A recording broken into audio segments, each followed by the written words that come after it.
삶 속에서 두 가지를 경험하는 것만큼 극적인 감동들이 없습니다.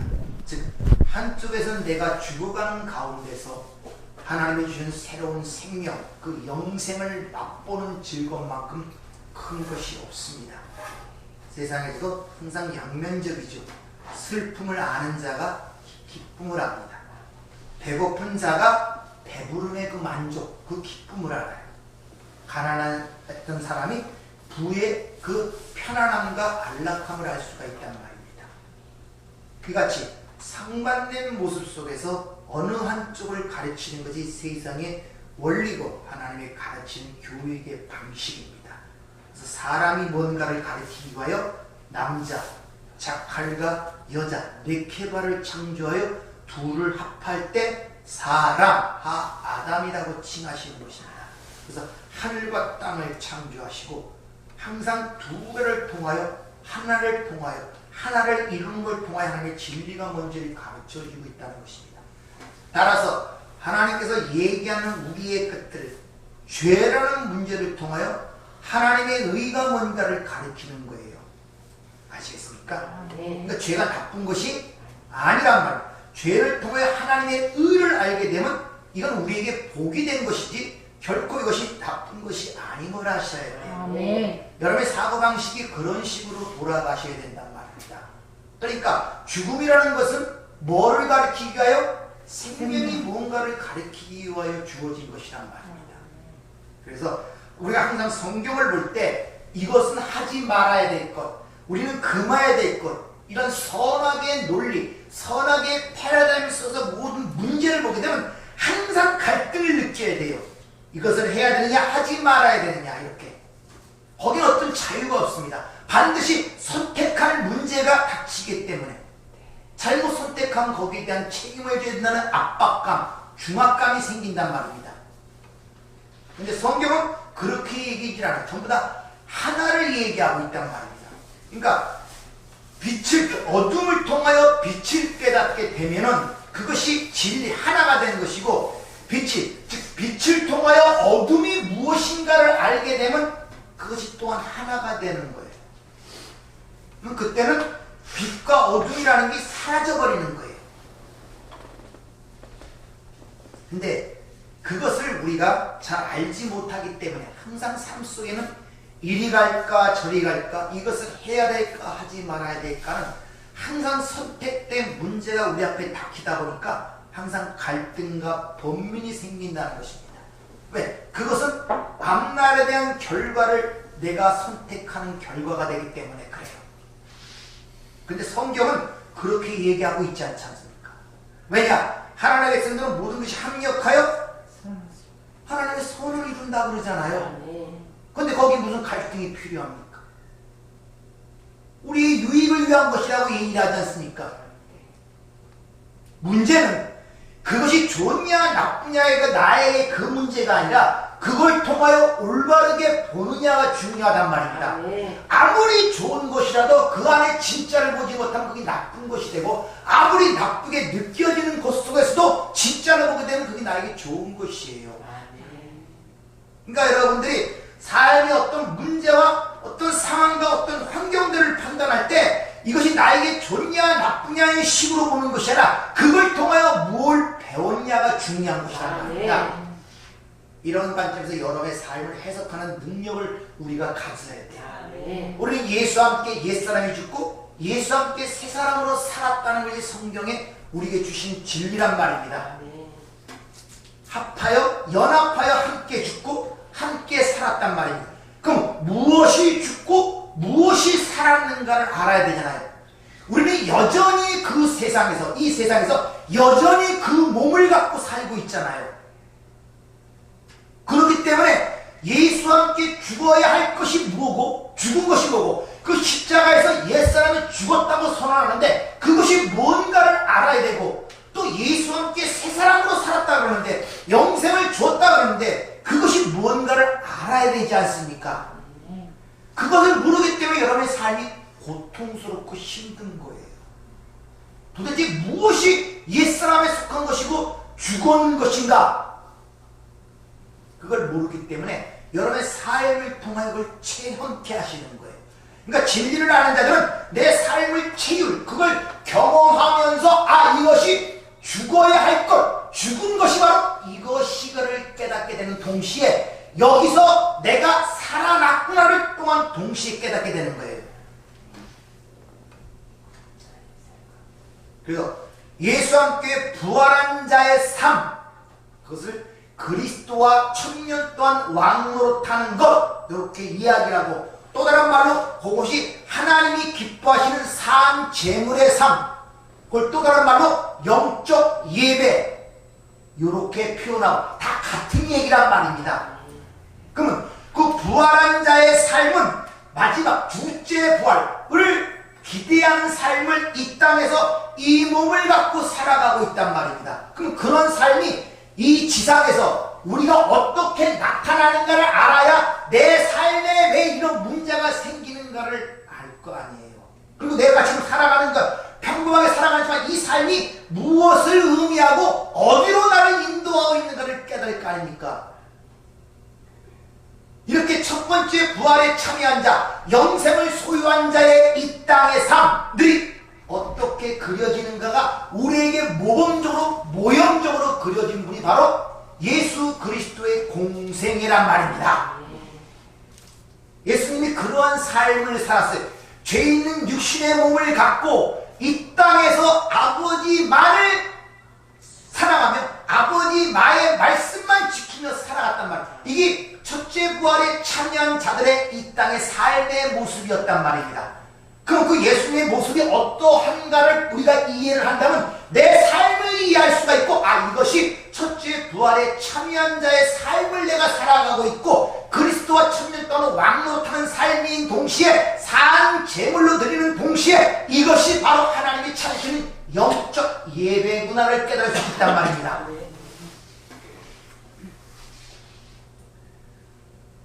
그래서 주님이 공생애 동안에 그 문제를 우리에게 일러주신 거예요. 요한복음 15장 18절 이하에 보면 세상이 너희를 미워하면 너희보다 먼저 나를 미워한 줄을 알라.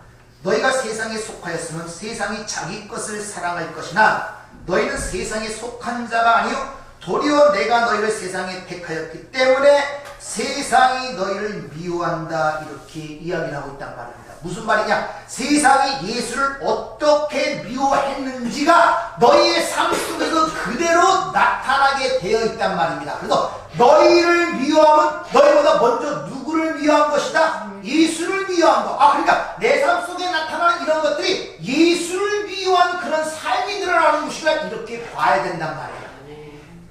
그리고 예수님은 15장 25절에 보면 연고 없이, 이유 없이 나를 세상이 미워했대. 이유 없이.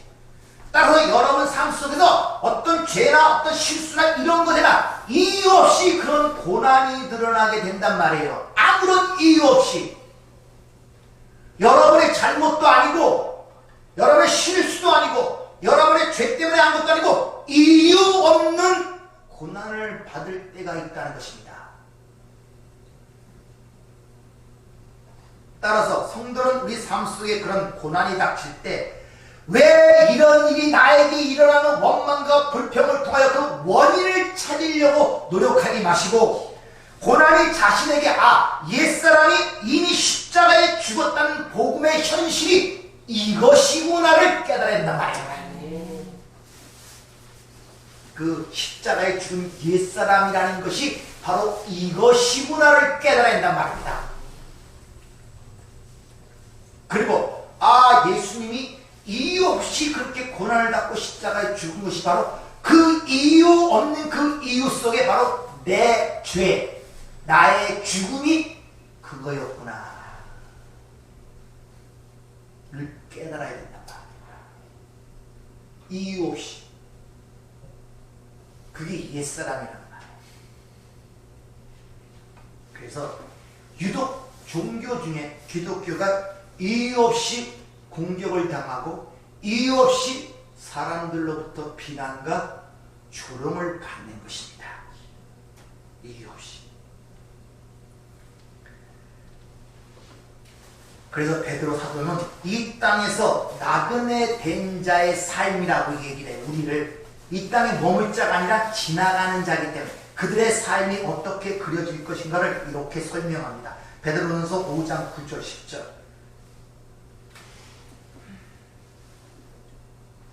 너희는 믿음을 굳건하게 하여 그를 대적하라.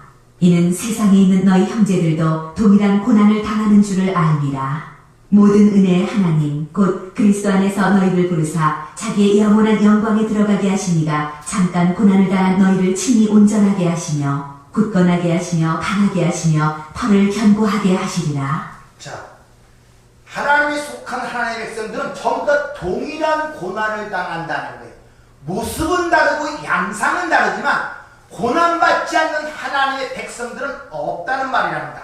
근데 왜 그렇게 고난을 받게 하느냐? 여기 뭐라고 그럽니까? 그 영원한 영광에 들어가 가신 그가 잠깐 고난을 당하게 하는데 고난의 이유를 뭐라고 해요? 친히 온전케 하시며 굳건하게 하시며 강하게 하시며 털을 견고케 하시기 위하여 그런 것들을 허락하신다는 것입니다.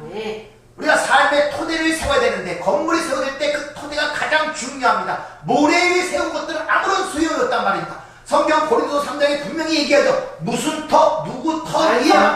예수 그리스도의 터 위에 모든 것들은 다 불타서 없어져 버린다고 그러죠. 그걸 하신단 말이에요. 그걸 하신단 말이에요. 근데 우리는 삶 속에 예수라는 터 위에 세우는 것이 아니라 여전히 세상에서 제공하고 우리에게 보여주는 것들 위해 세우려고 노력하기 때문에 그게 힘든 거예요. 사도 바울도 마찬가지입니다. 고린도서 4장 16절 18절을 보면 또 이렇게 얘기를 하죠. 그러므로 우리가 낙심하지 아니하노니 우리의 겉사람은 낡아지나 우리의 속사람은 날로 새로워지도다. 우리가 잠시 받는 환난에 경한 것이 지극히 크고 영원한 영광에 중한 것을 우리에게 이루게 하리니 우리가 주목하는 것은 보이는 것이 아니요 보이지 않는 것이니 보이는 것은 잠깐이요 보이지 않는 것은 영원함이라. 자, 겉사람은 낡아지는 게 당연하단 말입니다. 근데 속사람은 날로 새로워진다는 거예요. 오전에 말씀드린 것처럼 예수의 그 죽으심을 우리가 몸에 짊어지는 이유가 뭐라고요? 그 예수의 생명도 우리 몸에서 나타나기 위함이라고 얘기했고 그게 전부 다 현재 진행형으로 시제가 나타남으로 말미암아 현재 그런 일들이 여러분 삶 속에 지금 이루어지고 있단 말이에요. 예수의 그 십자가의 삶이 내 삶 속에 짐을 지운 것처럼 지고 가는 이유는 또한 그 부활의 영원한 생명이 우리 안에서 나타나기 위해서 그런 일이 벌어진다는 것입니다. 자, 여기까지는 이해가 되고 믿어지십니까? 그러면 여러분 삶 속에 옛 자아를 죽여가시는 것이 은혜입니까? 저주입니까? 은혜입니다. 당연히 은혜이죠. 당연히 은혜이죠. 그래서 요한계시록 6장 9절에 보면 하나님의 말씀과 그들이 가진 증거로 말미암아 죽임을 당한 영혼들이 제단 아래서 하나님께 탄원을 한다는 거예요.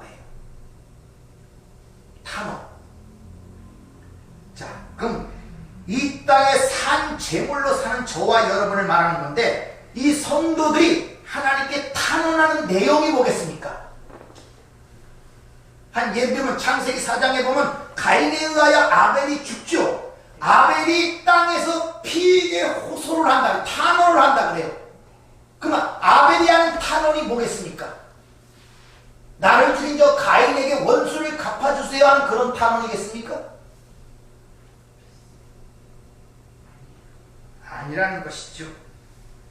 그것은 바로 이 첫 창조에 속한, 즉 육에 속한, 반드시 죽어야 할 육에 속한 것들이 빨리 사라지고 그 영원한 것이 완전하게 이루어지는 그런 탄원을 하고 있는 거예요. 아니, 주님이 우리 가진 주기도문 배웠지 않습니까? 산상수훈에서 뜻이 하늘에서 이루어진 것 같이 땅에서도 이루어지기를 기도하라. 이것이 바로 하나님의 첫째 벌에 속한 하나님의 백성들이 이 땅에서 옛사람이 죽어가는 경험 속에서 나오는 탄원이란 말입니다. 우리의 기도가 그런 방향으로 설정이 되고 그런 식으로 나가야 돼요. 오전에 말씀드렸죠. 아무리 애를 쓰고 아무리 노력해도 항상 나는 변하지 않는 모습을 갖고 내가 왜 이런가? 자기에 대한 절망과 자기에 대한 어떤 그런 것들을 자꾸 느끼게, 그거 당연하단 말이에요. 당연하단 말이에요. 그럴수록 어떤 생각이 들겠습니까? 빨리 이 육이 사라지고 주시는 새로운 신령한 몸을 입을 때만이 그게 완성이 된단 말입니다. 그래서 주 예수여 어서 오시옵소서. 하나님 나라가 빨리 이 땅에 이루어지게 하옵소서. 이게 주님이 가르친 주기도문의 내용이란 말이에요.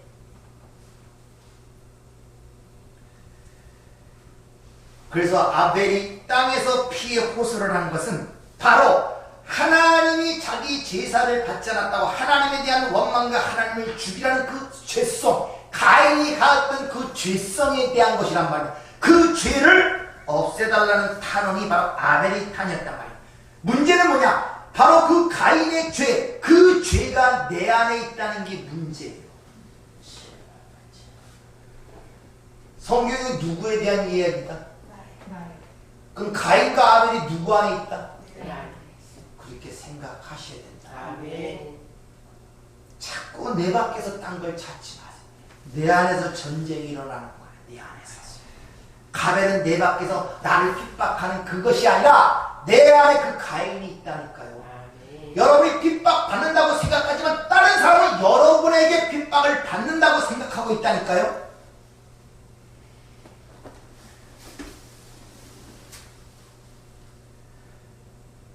그 죄가 바로 내 안에 있기 때문에 이 땅에서 첫째 부활에 참여한 성도들은 나를 죽여주세요. 이게 탄원이란 말이야. 어쩔 수 없는 나를 알기 때문에 사도 바울이 로마서 7장에 처절하게 그 고백을 하잖아요.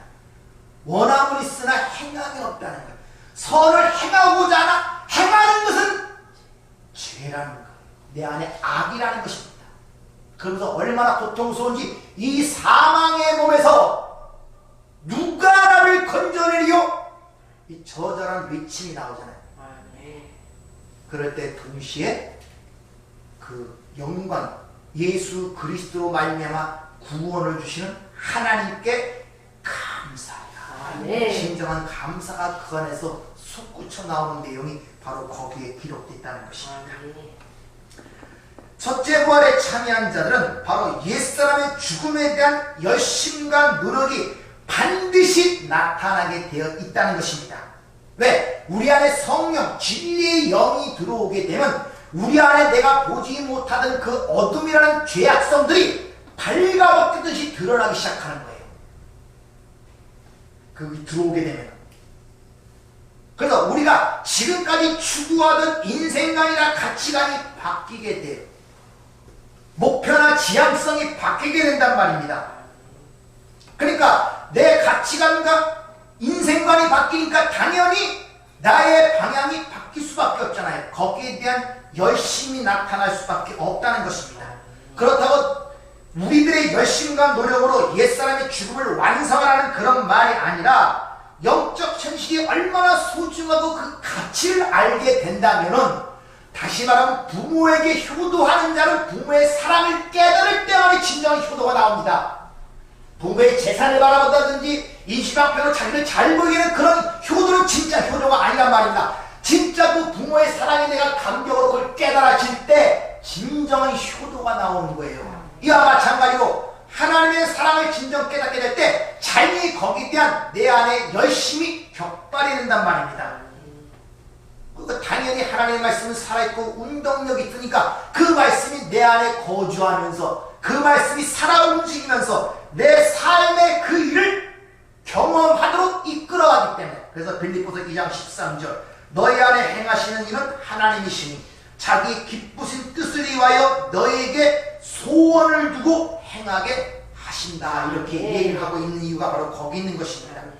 그러니까 여러분이 하나님을 몰랐을 때와 하나님을 알았을 때 좀 차이, 정도의 차이는 있겠지만 세계관과 가치관이 반드시 변화를 가져왔다는 것입니다. 한번 잘들 생각해 보세요.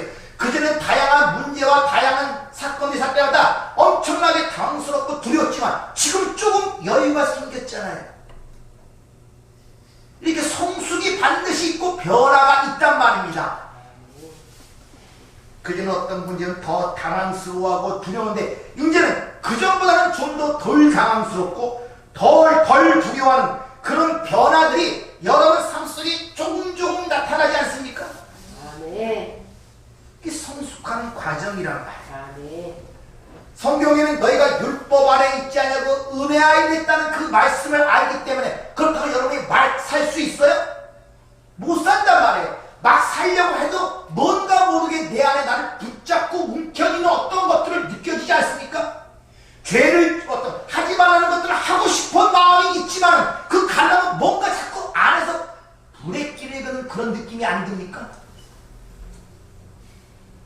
누가 장악하고 있는 것입니까? 하나님이 장악하고 있다는 것을 여러분이 깨닫기를 부탁을 드립니다. 아멘. 이렇게 하나님이 열심히 하여 성령의 내주하여 우리 안에 들어오게 되면 성도들은 반드시 성숙과 변화라는 것이 반드시 나타나게 되고 그 과정 속에서 엄청난 번민과 고난 또한 열심과 노력이 반드시 동반되게 되어 있단 말입니다. 우리 안에 예수라는 생명을 잉태한 여자 신부가 어찌 그 임신한 증상이 나타나지 아니할 수가 있어요. 진짜 예수의 생명을 잉태했다면 반드시 나타나게 돼 있단 말이에요. 네. 그리고 그것이 무엇을 뜻하는가 알기 때문에 자기가 임신한 걸 확실히 깨닫는 자가 어찌 자기 안에 그 생명을 위해 자기를 포기하는 삶을 살 수가 있겠어요? 살지 않을 수가 있겠습니까? 자기 부인, 자기 포기가 나타나게 돼 있어요. 왜? 애가를 알기 때문에.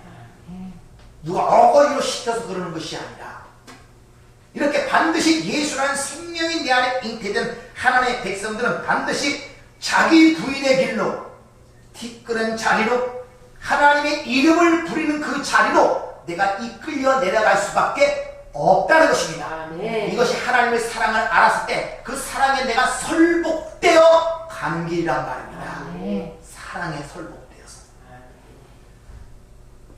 따라서 하나님의 백성들은 오전에 말씀드린 것처럼 내가 어떻게 살아야 되는가에 먼저 초점을 맞추시면 안 돼요. 하나님께서 그 아들 안에서 나에게 무슨 일을 하셨는가 그것을 먼저 찾아야 돼요. 그것을 그 아들을 통하여 어떤 일을 하셨는가를 선포하는 것이 바로 하나님의 복음이고 저와 여러분이 부르심과 보내심을 받은 이유란 말이에요. 아멘. 그래서 로마서 1장을 시작할 때 예수의 종된 나 바울 하나님의 복음을 위하여 택정함을 입었다고 얘기하는 이유가 바로 거기 있는 것입니다. 아멘. 그래서 하나님의 복음을 바울 사도는 에베소 교회에 이렇게 얘기합니다. 하나님의 그 계획을 알았기 때문에. 에베소 1장 4절부터 6절까지 말씀. 곧 창세전에 그리스도 안에서 우리를 택하사 우리로 사랑 안에서 그 앞에 거룩하고 흠이 없게 하시려고 그 기쁘신 뜻대로 우리를 예정하사 예수 그리스도로 말미암아 자기의 아들들이 되게 하셨으니 이는 그가 사랑하시는 자 안에서 우리에게 거저 주시는 바 그의 은혜의 영광을 찬송하게 하려는 것이라. 곧 창세전에 잠깐 보이는 역사의 눈이 아니라 창세전에 영원한 것 묵시의 세계에서 지금 이야기를 하고 있단 말입니다. 언젠가 얘기를 했죠. 빛의 세계라는 것은 시간과 공간이 없어요. 아시겠습니까? 시간과. 그러니까 과거, 현재, 미래라는 게 없단 말. 시간이 없기 때문에 공간이라는 게 없어요. 따라서 우리는 이 시간 제한된 속에서 빛의 세계로 들어가는 점점 공간과 시간이 사라지는 거예요. 그러니까 다시 말하면 영원한 세계에서 잠깐 보이는 시간의 세계를 보는 거예요. 이걸 어떻게 또 설명을 해? 우리는 3000년 세계를 삽니다. 바로 세로 공간이 있어요. 공간. 여기 산단 말이에요. 이게 하나의 하나님의 목적이라고 해요. 그러면 하나님께서 역사의 시간 속에서 그 두루마기를 펼쳐보이는데 이게 완성된 하나님의 나라는 이 한쪽을 잘라요. 그러면 이 한쪽만에서 한 세대가 사는 거예요. 그들은 그것만이 진짜 세상인 줄 알아요. 그리고 이쪽에 또 자른 이 세대는 요것만 진짜 세상인 줄 알아요. 그러나 영원한 세계에서 완성된 세계를 보고 있단 말입니다. 그러니까 우리는 여기서 사는지 여기 사는지 그들이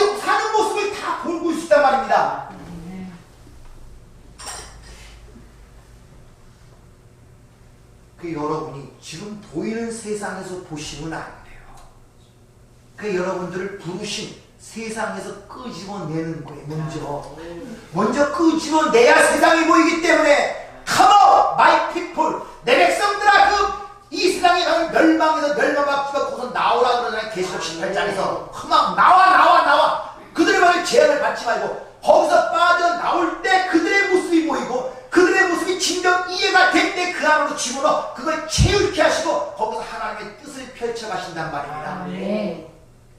그게 여러분 창세전 이 사도 바울의 안목을 보자. 창세전 그리스도 안에서 우리를 택하사 그 앞에 거룩하고 흠이 없게 하시려고 기쁘신 뜻대로 우리를 예정하사 그 예수 그리스도로 말미암아 자기 아들들이 되게 하셨으니 왜? 그는 사랑하시는 자에서 우리에게 그 거저주시는 바 그 은혜의 영광을 찬송케 하려 함이니라. 하나님의 영원한 계획을 보시려면 에베소 1장 4절부터 14절까지 말씀을 잘 암송을 해보세요. 어마어마한 그것들이 자꾸 나옵니다. 잠시 보는 이 세상 요 시간 여기만 보지 마시고 그래서 항상 숲을 봐야 된다고 말씀하잖아요. 숲을 봐야 된다. 숲을 봐야지 어디에 계곡이 있고 물이 어디 있고 무슨 나무물이 있고 말지 자기 사는 그 공간에 그 나무 하나만 보고 무슨 거기만 바등바등 보고 있으면 어째 인생이 잘 이룰 수 있겠어요. 숲을 보세요. 숲을. 내 인생이라는 짧은 인생 속에서 그걸 보지 말고 하나님의 영원한 계획과 작정 속에서 내 인생을 보라니까요. 거기서 보면 내가 창세전에 선택한 백성인데 이 땅에 오실 때부터 한번 생각해보란 말입니다. 내가 누구 집안에 태어나서 어떻게 살았고 그 가운데 어떻고 그때 이 문제가 이렇게 했는데 그것이 하나님의 은혜였고 이 하나님이 나를 인도하는 과정이었구나. 그 때가 되면 그걸 경험한 후에 나를 하나님께로 불러 진리를 줘. 그걸 이해하게 만들어.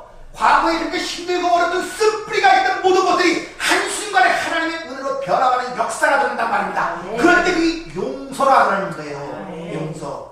안 그러면 전부 다 잊고 싶은 과거, 다시 생각지 않고 이 과거, 이게 전부 다 자기 주관적으로 보기 때문에 그렇단 말입니다. 그러니까 맨날 속에 무슨 쓴뿌리가 있고 문제가 있고 그런 문제를 해결하기 위해 우리 안에 큰 어린 아이가 있어서 그걸 과거에 생각해서 그걸 용서해야 되고 다시 기억시켜서 그때 다시 돌아가고 그때 그러면 이따오 세상적인 심리학이 들어와 교회를 망치고 있단 말입니다. 복음을 모르니까 테텔로스타이 다 이루었다고 얘기를 하는데 항상 인간들은 그걸 알려고 하니까 뭔가 부족한 거예요. 그래서 인간의 철학과 인간의 심리학을 집어넣어갖고 기독교를 비빔밥으로 만들어갖고 엉뚱한 짓들을 하고 있단 말입니다. 프로그램을 만들어서 뭐한다 복음을 가르치란 말입니다. 창세전의 그 복음. 네, 그것에 의하여 이 세상이 펼쳐지기 때문에 고린도 교회에서 그 복음을 핵심적으로 요약하여 이렇게 얘기합니다. 어떻게 펼쳐지는가?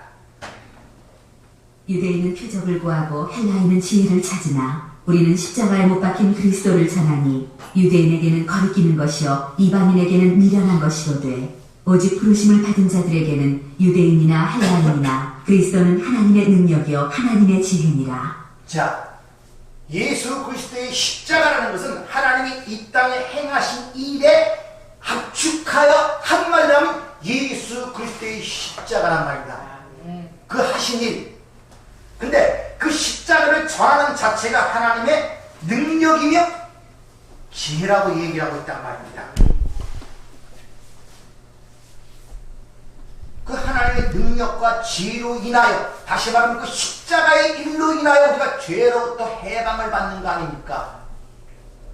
그렇잖아요. 따라서 하나님이 열심히 해 하나님이 하신 그 십자가 그 자체를 전하는 자체가 하나님의 능력을 전하는 것이고 하나님의 지혜를 전하는 거란 말이죠. 근데 세상에서 유대인들은 그게 미련하게 보이고 똑똑하다는 헬라인들은 어리석게 보이는 일이란 말입니다. 근데 오직 하나님의 부르심을 입은 자들만이 구원받은 자들만이 그것이 하나님의 지혜와 능력임을 깨닫게 되는 거예요. 그것이. 따라서 하나님의 말씀에 순종을 해야 됩니다. 그리고 죄와 피 흘리기까지 싸워봐야 돼요. 그 허벅지를 꼬집어 가면서 이를 악물어 가면서 애를 써보는 그런 경험들이 있어야 된단 말이에요. 그래서 사도 바울이 자신이 그분이 신약의 반을 그 영적 성수 제2의 예수라 할 정도로 기독교사의 기독교 자체를 세우느라고 사도 바울이라고 할 수가 있습니다. 그 사도 바울이 뭐라고 얘기 한번 찾아보시죠. 자, 빌립보서 3장 10절 한번 찾아보세요. 한번 읽고 빌립보서 3장 10절부터 14절까지 같이 한번 읽도록 보겠습니다. 뭐라고 이 진리라는 사도 바울이 뭐라고 고백을 하는가. 시작. 내가 그리스도와 그 부활의 권능과 그 고난의 참여를 알고자 하여 그의 죽으심을 본받아 어떻게 해서든지 죽은 자 가운데서 부활에 이르려 하노니 내가 이미 얻었다 함도 아니요 온전히 이뤘다 함도 아니라 오직 내가 그리스도 예수께 잡힌 바 된 그것을 잡으려고 달려가노라. 형제들아, 나는 아직 내가 잡은 줄로 여기지 아니하고 오직 한 일, 즉 뒤에 있는 것을 잊어버리고 앞에 있는 것을 잡으려고 표대를 향하여 그리스도 예수 안에서 하나님이 위에서 부르신 부름의 상을 위하여 달려가노라. 아멘. 바울의 각오고 바울의 고백이라고 합니다.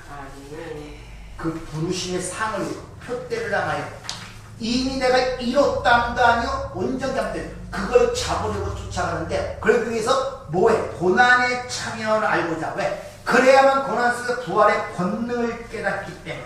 그래서 어떻게 하든지 죽은 자 가운데서 부활에게 뒤에 있는 일들을 다 잃어버린다는 무슨 말입니까?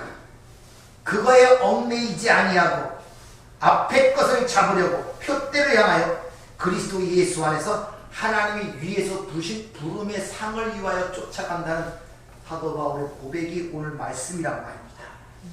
여러분도 그 예수의 사랑에 사로잡혀 여기까지 온 거예요. 아멘. 여러분의 의지로운 것이 아님을 하셔야 돼요. 아멘. 한번 생각을 해보세요.